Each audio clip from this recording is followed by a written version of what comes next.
And what is up, boys and girls? It's your pal right here, the one and only Black Avenger, aka the Black Azrael Lee Sanders, coming at you, my pretty babies, with another DVD unveiling and review. This go round, it comes from none other than RF Video's shoot with the one and only Eric Bischoff. Let's open up this bad boy. This has to be probably one of the most eagerly anticipated shoot interviews in quite some time. If you are a shoot DVD collector, I gotta tell you, this calendar year has been very good for RF Video. They have just done a lot of great shoots with folks. You know, Rob Feinstein of RF Video, he's been trying to get this done with Eric Bischoff for like over 10 years now. And I guess it was just one of those rare opportunities where Eric Bischoff said, okay, you know what? Timing is a little bit right. Let's go ahead. Let's do it. And the rest is history. Now, I originally had got the DVD and a signed 8x10 autograph. Unfortunately, it did not come in this order. I was able to tell just by holding it up to the light and all that, and my hand is in it as we speak, and there's no photo in here. So I ended up getting in contact with Rob, and I told him about it and everything, and he was like, well, next time you place an order, there's a little notation that you can do upon checkout. Just put the message in there, I'll get it, and I'll make sure I hook you up with your 8x10. Sorry about that. Rob's pretty cool. As you all know that are familiar with our shoot DVD reviews, similar situation like this had happened. I believe it was the Caitlyn shoot DVD that we did. I didn't get the 8x10 in there. So heads up to you guys, because there's a very important point that I'm making with regards to telling you this. If you're ordering DVDs from RF Video and you've selected the option to get a signed 8x10 autograph with that DVD, you want to make sure that upon checking out, especially if you're going to be doing it through PayPal, or actually I don't even think it matters your payment option. There's just an option where you can send a message to the people that's going to be handling the DVDs. I believe it's going to be Rob and other people. Make sure you put that little notation, hey, I had checked this box for an 8x10, I paid an extra, can you guys make sure that it's in there, so that way you don't end up like with my situation, because this is now the second time this has happened to me in the span of about 3 months. So I know mistakes happen, but just trying to give you guys a little friendly heads up. So let's see what we got in here. Any cards? Let's go. No cards this go around. All right. Wow, now that is badass. Camera lady, zoom in on that. Give me a little nudge if that's a little too much glare. Otherwise, hopefully we're good to go. I'm hoping that the 8x10 autograph is of this Eric Bischoff, because I don't know about you guys, but I particularly didn't care too much for gray-haired Eric Bischoff. I like this Eric Bischoff, or AWA Eric Bischoff. I'll take that. And of course, you guys, come on now, you all are familiar with Eric Bischoff. And for those of you that are not, you will definitely get hipped after checking this out. But let's read the back of this. This will give you some information on who Eric Bischoff is. Driven, motivated, smart, self-made, determined, entrepreneur are just a few adjectives to describe one of the most powerful wrestling minds of the 90s who changed the wrestling landscape forever. He was the only man in the history of the business to give Vince McMahon a true run for his money with his vision, and over a period of time beat him at his own game. RF Video is happy to announce that we filmed one of the most enlightening and comprehensive interviews in the history of our company with former president of WCW, Eric Bischoff. You have heard the stories from the workers who were in WCW. You heard the stories from the competition as they wanted to distort the truths. Now hear it from the man who lived it and created his legacy, as Eric Bischoff sits down with RF Video for over 4 hours. Now let me pause right there. Only 4 hours. Wow, I would have expected 6 hours, but you know what? 4 hours can be a good thing. It's not a bad thing. It could be a good thing. Let's continue on here, and tells his side of the story on how he rose from just an announcer in the AWA, which I mentioned earlier. Great freaking promotion. I love that. I actually enjoyed the AWA promotion a lot after Hulk Hogan. I know there's a lot of people that were like, oh, when Hulk Hogan came in, I actually preferred it before and after Hulk Hogan. Announcer in the AWA to becoming one of the most powerful men in the business. Yeah, this is awesome. I like the nice black and white effect too. It kind of gives you that NWO vibe and all that. That's pretty badass. Let's open this up. And just as I figured, it is going to be a one disc because it's 4 hours. I'm starting to get the hang of this now. I think when it's like maybe 5 hours and up, maybe that's when they're probably putting it on a second disc. I'll say 6 hours just to be on the safe side. But yeah, this is pretty badass. I've eagerly been anticipating this. I've got to tell you, as far as my shoot DVD collections go, I'm definitely pumped up. And I just want to show you guys a little something, because normally from time to time you guys like to ask me about if I could show my little background to you guys, show you all what I got here in my studio.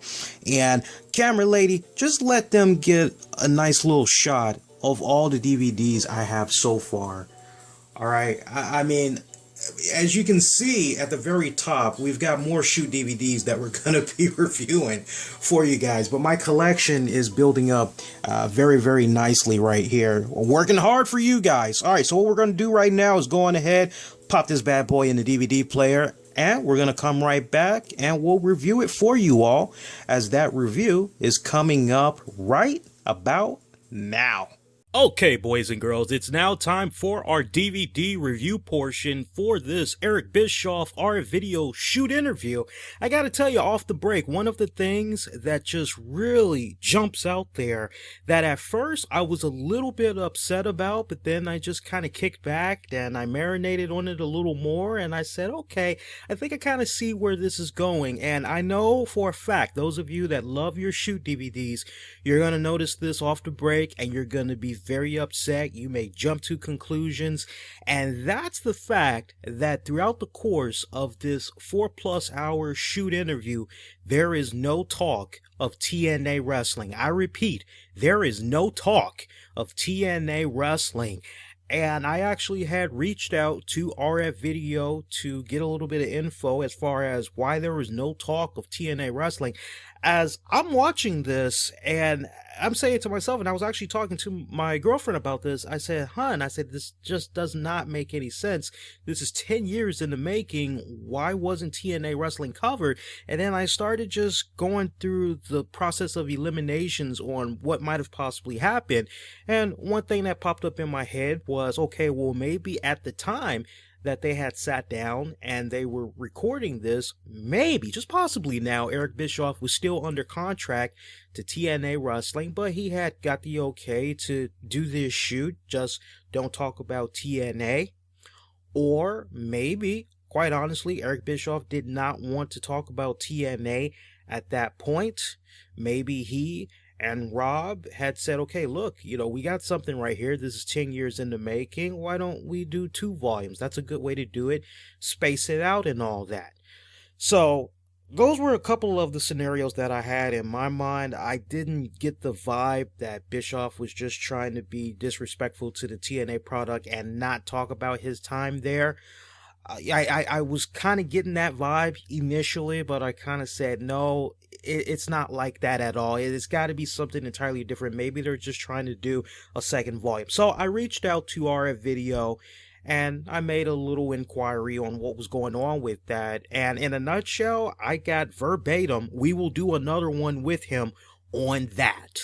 So I don't know, guys, maybe that's gonna happen sometime before this calendar year is out, although there's always early 2015. So just keep that in the back of your mind. Other than that, I have to say this was really one of the most coolest shoot interviews that I've experienced from RF Video this calendar year. The quality that they've been putting out during the course of this year, especially with the folks that they've been able to interview, it just gets better and better and better. The marquee, the list, it just really just keeps getting higher, higher, and higher. And it doesn't get any better than kicking back, talking with Eric Bischoff.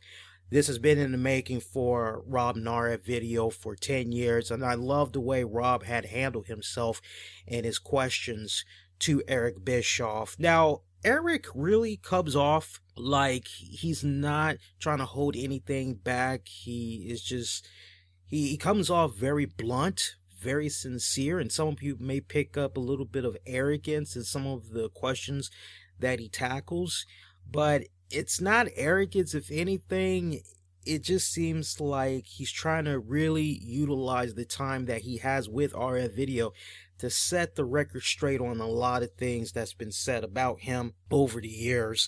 But there are many times where questions are asked. Like, one good example is when Rob asks Eric, what were the circumstances for Steve Mongo McMichael coming in to WCW? And Eric Bischoff gave like this vague answer. He said something along the lines of, I can't really recall, I can't really recollect. And you just hear stuff like that and you're saying to yourself, okay, well, that's a pretty damn vague answer to give. You worked alongside with this guy and Bobby the Brain Heenan for at least about a year, maybe a year plus, and you can't really recall the circumstances for him getting signed? What the hell? Another example is what had happened with Sabu, why things didn't work out between he and WCW after about 2 months.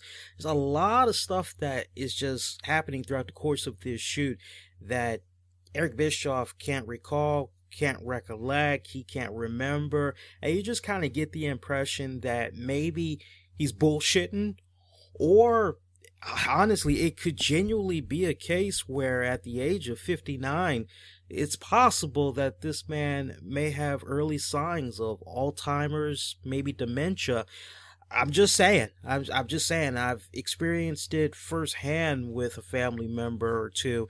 And, you know, the signs, I wouldn't be surprised if these were the signs that Eric was having, just from the littlest things that he couldn't recall, key moments throughout his wrestling career. And it was so funny too, because he talked about his humbled beginnings when he was a kid, growing up, watching wrestling. And selective memory, I don't know. It very well possibly could be selective memory, because throughout the course of this shoot, he can recall moments with him and his brother as kids watching wrestling on Saturday mornings, but yet you fast forward to when he's older and you're talking about a WCW moment and he can't really recall it, or you talk about his time in WWE with a key moment, like what it was like working with Edge, and you know, he can't really recall.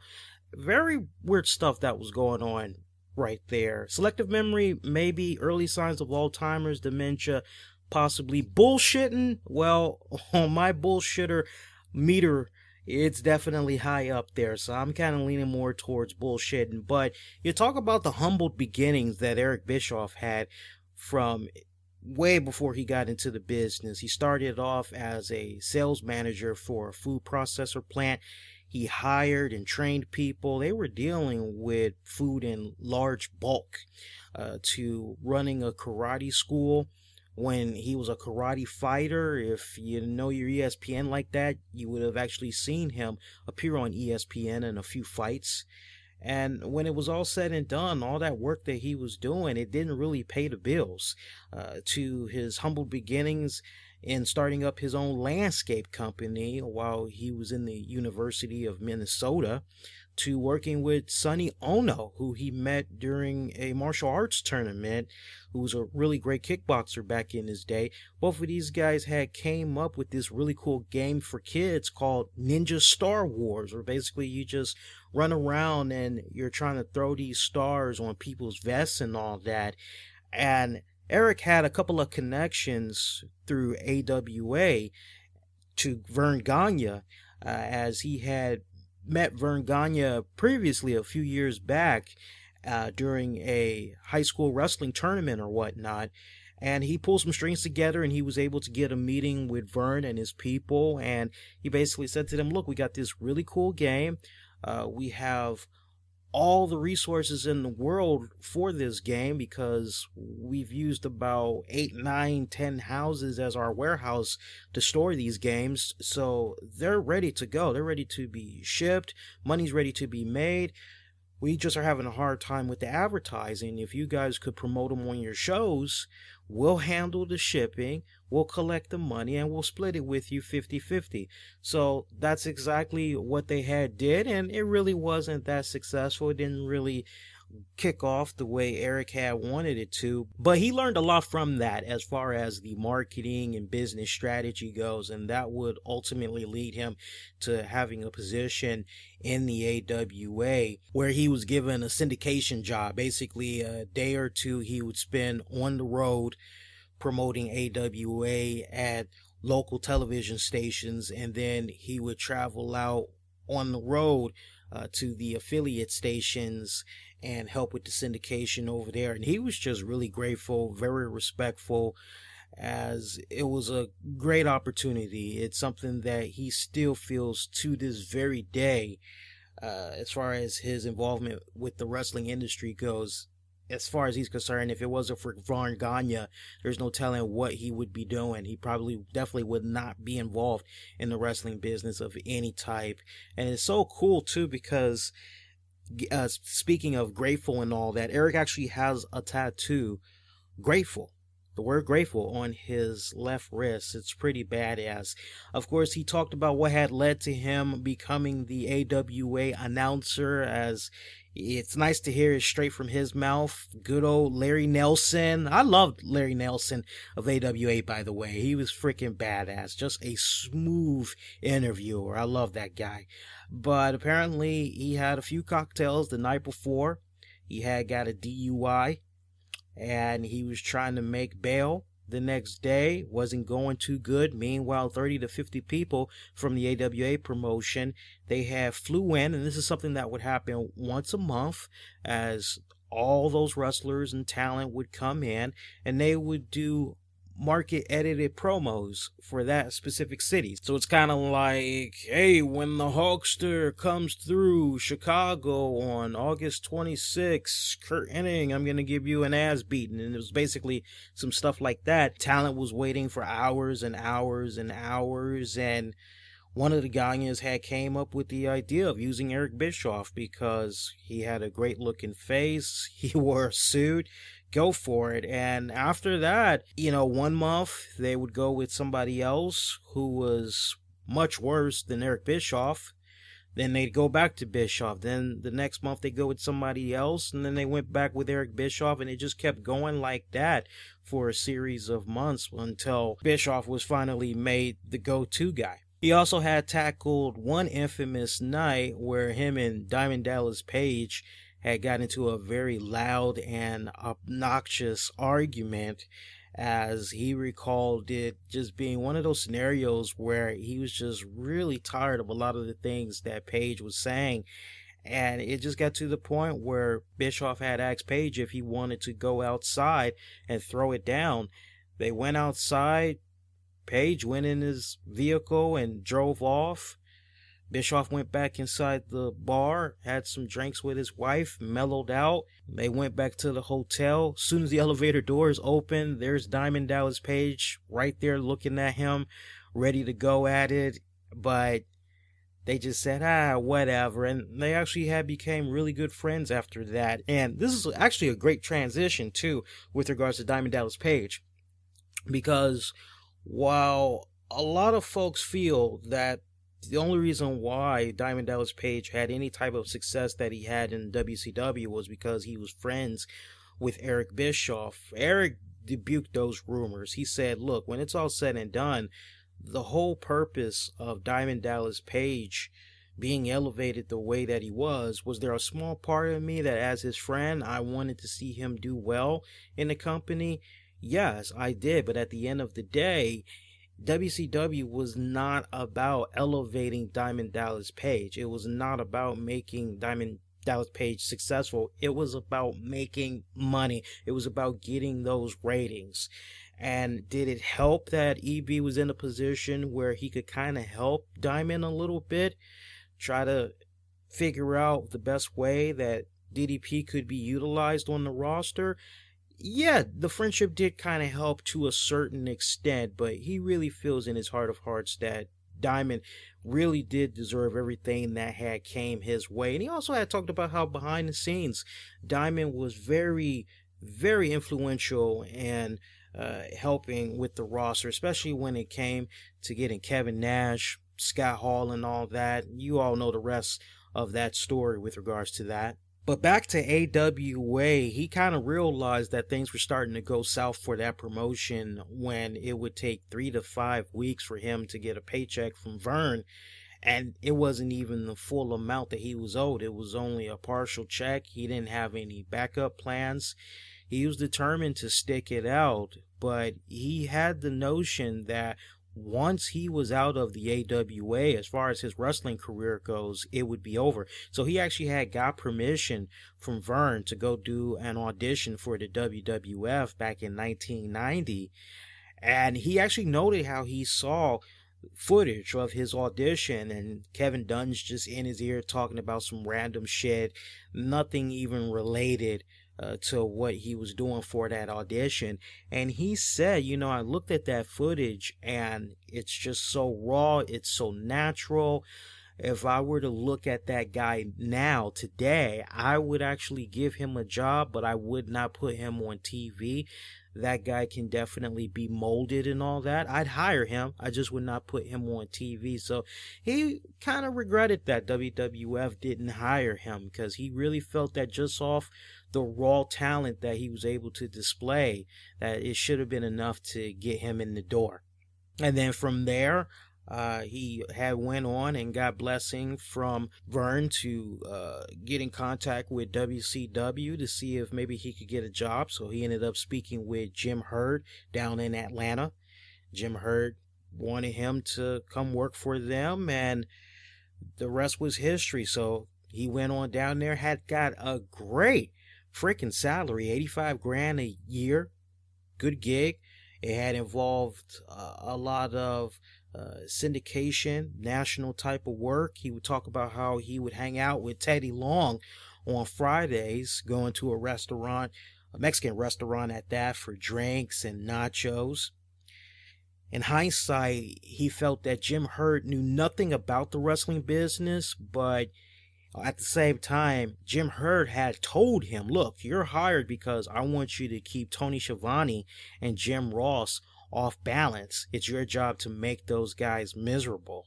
EB kind of caught the hint about that as far as he was concerned. Hey, look, it's $85,000 a year. He's going to do whatever he's got to do. He's going to keep his head down, do whatever is asked of him to do, because, hey, when it's all said and done, he's got a family and all that to support.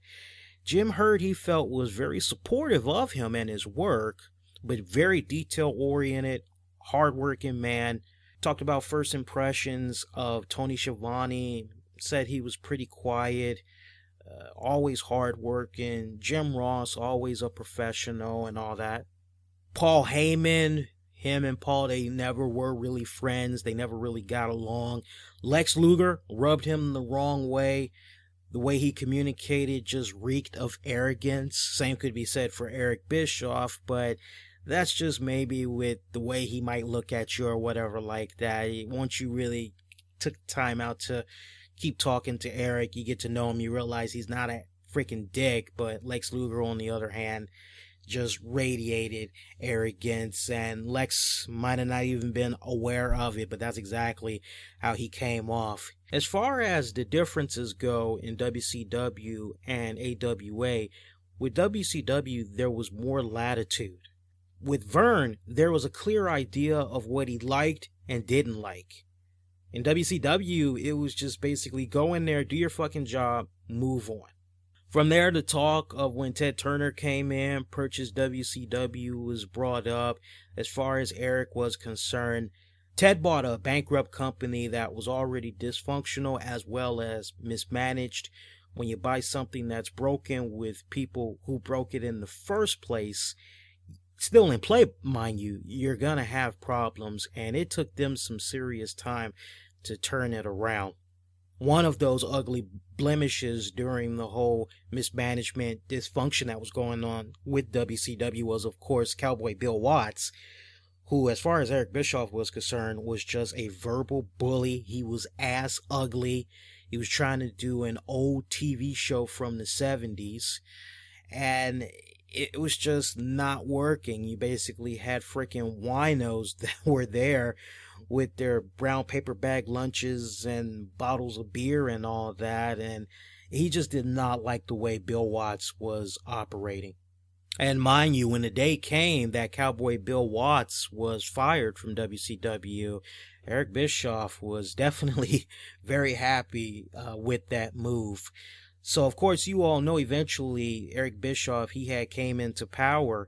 And one of the things that he had decided to do, no matter how controversial it might have been at the time, was having WCW go out to Florida at the MGM studios.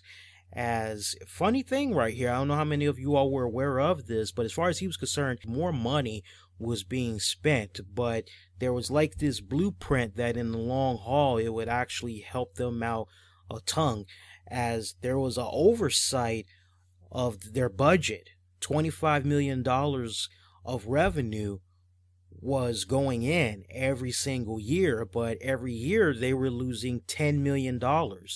And there was a mandate that the company could not lose any more money going forward. They had to make costs wherever they could go. And part of that was shutting down all house shows. So take, for example, these guys were doing like 180 house shows, which wasn't good because they were losing money. People at the tower, they took notice of them starting to get to that point where they were gonna break even.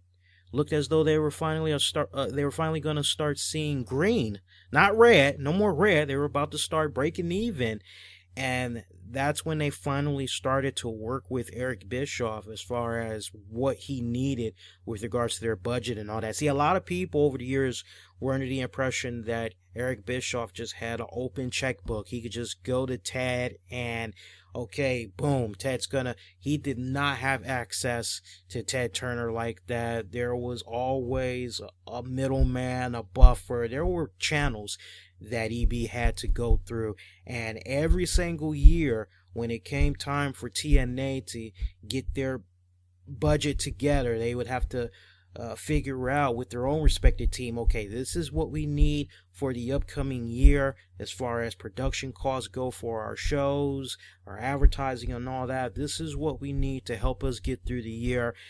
Once Eric had all that information, he would then go and he would actually meet with lawyers, and he'd meet with some other folks who did not answer to the same people. They actually had answered to different people, and they basically had worked out, okay, we can approve this, we can approve that, and then Eric Bischoff would get one large sum package, which would tell him, okay, this is what you can work with for the year, have at it, and that would be the end of it. Eric would have to work with whatever he was given, and he met a lot of resistance when they were trying to make WCW better, because bear in mind, here's Ted Turner, his name's now associated with wrestling and all that. There was problems within that organization, especially when you think about the AOL, the Time Warner merger and all that. There were a lot of people that were just jockeying for a position that really was not that keen on WCW being in the picture, because they just felt it was silly that instead in its time slot there could be a movie or there could be a sporting event. So just knowing that you're not welcomed, you're not liked, I mean, my God, you talk about pressure right there. But when they started to break even, that's when things really started to get good for WCW, especially when it came to getting Hulk Hogan to join WCW. And Eric Bischoff, he said, you know, Ric Flair was very critical in getting the Hulkster, because as far as the Hulkster was concerned, one of the first things he wanted to know was who was he going to be working with, because he wanted to know that he was going to be in very good hands. And Ric Flair was very instrumental in getting Hulk Hogan to join WCW. Because look, for Eric's vision of WCW, he wanted to take it out of that regional stigma, that regional funk that it had. He wanted to get out of that and make it be mainstream, make it be national. And definitely Hulk Hogan had got a lot of eyes on that product saying, okay, well, you know what? This doesn't look like it's some small regional territory company. It looks like this is where the big boys play, literally. And of course, as you all know, it was like a big old window of opportunity for other talent once Hulk Hogan came on board, as eventually we saw Sergeant Slaughter, the Macho Man Randy Savage, Mr. Wonderful Paul Orndorff. I mean, the list just goes on and on. Hacksaw Jim Duggan, $1 Million Man Ted DiBiase. Now, with regards to Macho Man Randy Savage, one thing I thought was very interesting to note, and it's going to be very interesting to see if this is going to be covered on Macho Man's DVD that's going to be coming out through WWE sometime in November. I think it's called the Macho Man Randy Savage Story. And that's Macho Man came in courtesy of Slim Jim. Eric Bischoff, WCW, they did not pay anything, because when Macho Man had left the WWF, he took his Slim Jim deal with him. And when Slim Jim had got wind that he was going to be joining WCW and all that, somehow everything worked out in a way where Slim Jim picked up his salary in WCW. So they literally got Macho Man for free. I mean, that's freaking badass right there. Cited him as being insecure, a creative perfectionist. Loved working with him, though. Had a very beautiful mind. Misses him to this very day. With regards to Steve Austin, and he talked about how he recently had appeared on Steve Austin's podcast. You know, at the time when everything was going on, and even Austin had admitted it now, but at the time when everything was going on with Austin and WCW, yeah, he felt a little hurt because Hogan was coming in, and whatever momentum he had gained, it just kind of went out the window. Kind of seemed like he was a big star on the rise before Hogan and crew came in, and he got lost in the shovel. And yeah, no doubt it gave him a serious chip on his shoulder. And we all know the infamous story about when Steve Austin had got fired from WCW, and Eric had said that if it were to go down today, he doesn't know the future. He can't look into a crystal ball and be like, oh, well, if you release this guy, he's going to go on to the ECW and then the WWF/E, and he's going to be one of the biggest bona fide stars of all time. You can't predict that shit. So as far as he was concerned, if everything were to still go down today and he had to choose all over again, he would have done the same thing today just as he did back then, because when it was all said and done, it was not anything personal. It was strictly business. Interesting notes on when it came time to get the deal done, go into prime time. Eric Bischoff, he was actually trying to make a pitch during a meeting for this deal that he was trying to get done in China. It was an international distribution deal, when Ted Turner had interrupted and said, what we got to do to compete with the WWF. And at the time, as you all recall, they were coming on like Saturday afternoons or something like that. They didn't have a primetime slot like the WWF. And Ted Turner at that point, he said, you know what? Let's give these guys a 2-hour primetime slot on Mondays. And as you all know, the rest was history. As far as Eric Bischoff stealing talent, Vince McMahon stealing talent, and all that other shit, Eric Bischoff, he said, look, I never stole talent from Vince McMahon. A lot of people might have looked at it that way, but when it's all said and done, these people were not under contracts. A lot of the people were not under contracts. Their time was up with the company, or they just decided to leave. They were never under contracts. He did not sweep anybody from under Vince McMahon's feet. One other thing that kind of stood out at me was the mention of ECW. He really did not have any memory of ECW. As far as he was concerned, he never really watched the show. If he did, he might have seen a little bit on tape, but he noted that it wasn't his taste. He felt that it was something that was just under the radar. He was also very vague on the acquiring of ECW talent. He really did not go in depth about that. I don't know if this was done on purpose or what, but Rob had just some really great ECW questions that was falling on deaf ears. And you can kind of tell at one point Eric was kind of getting a little irritated with the ECW questions. However, Eric did speak very candidly about the one night reunion show, since he was kind of part of that, and there was that spot there with the Dudley Boys. He also talked about ECW being revived, the little TV show reboot and all that. He felt that for what ECW originally was, which was a small, insignificant company, from a business perspective, there just really wasn't anything that could be made off of it. Yeah, sure, it had a nice, strong fan base, but what was really getting that promotion over was the level of violence, the rawness of it, how it was so crude. He just felt it was a really bad decision to bring it back as a television show. He talked about the signings of Dean Malenko, Chris Benoit, Eddie Guerrero in WCW, as all those guys were doing some really great work in New Japan, which he had been checking out for a couple of years. And those were three guys that he was eyeballing. And he just said, I see a lot of great things in those men. Market them right.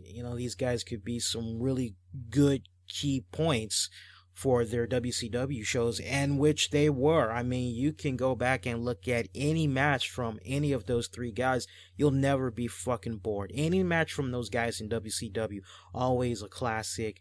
Of course, he talked about the Benoit tragedy. It was a little bit vague on that, really didn't have too much to say, except for the fact that it was just shocking to know what had happened in the end with that whole entire family. But he kept it short and sweet. Now, over the years, when it came to the Outsider storyline, which had set up the NWO, Kevin Nash, Scott Hall, they had talked about how they were in a position at one point where you saw the Scott Hall, Kevin Nash imposters over in the WWF and the build-up for that. Meanwhile, WCW, they were under the impression that Kevin Nash, Scott Hall was going to jump ship, go back to the WWF, and they were giving more money. Eric Bischoff, he did not recall any of that going on. His memory was pretty vague with regards to that. Very critical moment right there, guys. I know probably there's some of you all that's like, what? He couldn't really, he could not really recall what was going on with that. As far as his involvement in the NWO, being the evil boss and all that, that's something that he did not regret. When you just look back on his character over the years from AWA to that point, he was always someone that got a lot of heat from folks. And he just honestly knew how to piss people off. He knew how to get good heat. So for him, it made perfect sense to be part of the NWO. There's a silly-ass rumor that he had shot down as far as buying leather jackets every week so he didn't have to carry it with him during his travels. Yeah, that was a bullshit story. I don't know who the hell came up with that one.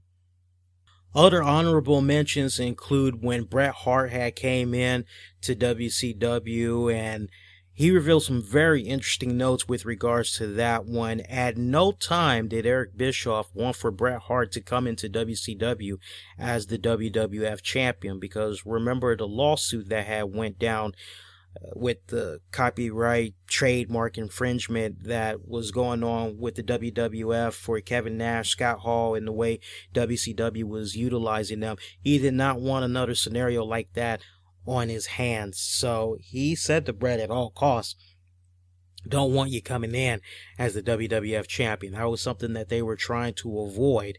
But he felt that with Bret coming in, it just was not a good investment, because in particular, what had went down with the Montreal Screwjob, on top of losing his brother Owen, Bret was just really not the same. Starrcade 1997, of course, as you all know, Sting, he was supposed to come in, defeat the Hulkster, be the champion and all that. And there was a year of build-up. They had this planned out for a year, as Sting was taking time off, do some things, and when it came time to Starrcade 97, this was supposed to be a pretty damn big fucking deal.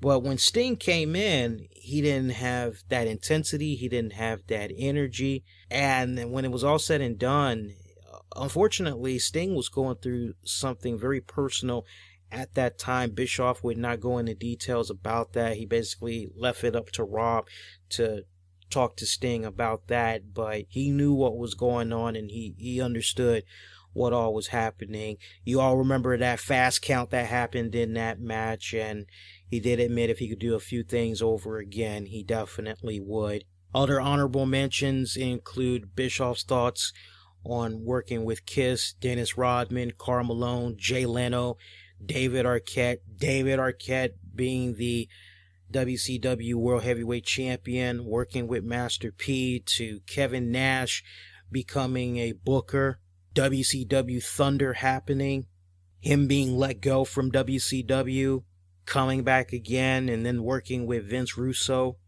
Plans that he was trying to put in motion for acquiring WCW, Celebrity Championship Wrestling on CMT, working with Jason Harvey, right down to getting that infamous phone call in 2002 by Vince McMahon, where they basically kind of buried the hatchet and a deal was done in that phone conversation where he came on board to the WWE as a on-air talent. Memories of making his WWE debut at the Izod Center. First impressions of working with John Cena, Triple H, HBK, Kurt Angle, Stone Cold Steve Austin.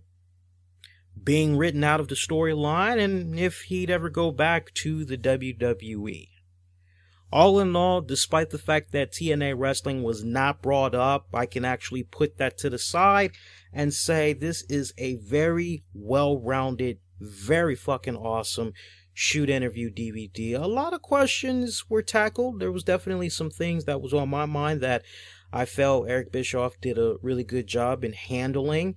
I just wish he would have been a little bit more open and receptive to some of the questions that Rob had brought up, as there was a lot of questions, especially with regards to ECW and all that. I just really kind of felt that Eric really wasn't being sincere in some of his answers, as he was giving vague, I can't recall, I don't have a comment. I kind of wish he really would have been a little bit more open on that. Maybe he was open. I mean, I'll try to give him the benefit of the doubt, but in either case, I would definitely have to say that this DVD from the RCWR show gets a strong pass. Definitely one of the most eagerly anticipated shoot interview DVDs I've been wanting to check out for some time, ever since I had first heard about it. And I mean, other than the Paul Heyman DVD that came out this year by WWE, I would have to say that this is a second number 2. Almost tied with Paul Heyman, but I'll definitely say number 2 DVD that you should definitely put on your list and check out. You will not be disappointed. Hey, is there a really cool DVD that you'd love for me to check out? Well, you know what to do. All you got to do, hit us up on Twitter at the RCWR Show, or on Facebook at Infinity One Productions, to infinity and beyond. Infinity One Productions. Those of you that's going to be checking this out on the downloads or on YouTube, we do have the comment section available for you all, so post those comments. And if there's a DVD you'd like me to tackle, let me know. I want to hear from you guys. Coming up next, we will be reviewing the shoot interview that RF Video conducted with Luke Hawx. As you all know, Luke Hawx is a former guest of the RCWR show. If you haven't checked out the great conversation we had with him, we'll provide a link in this episode description for you guys to check out. Hey, show the ultimate support. If you haven't subscribed to us already, make sure you do so, because we're always doing great content for you guys on a weekly basis. We also have our radio podcast versions of the RCWR show available for you all to check out on iTunes, Tunein Radio, Spreaker, iHeartRadio, Stitcher, Blog Talk Radio. Just check out all the links in this episode description.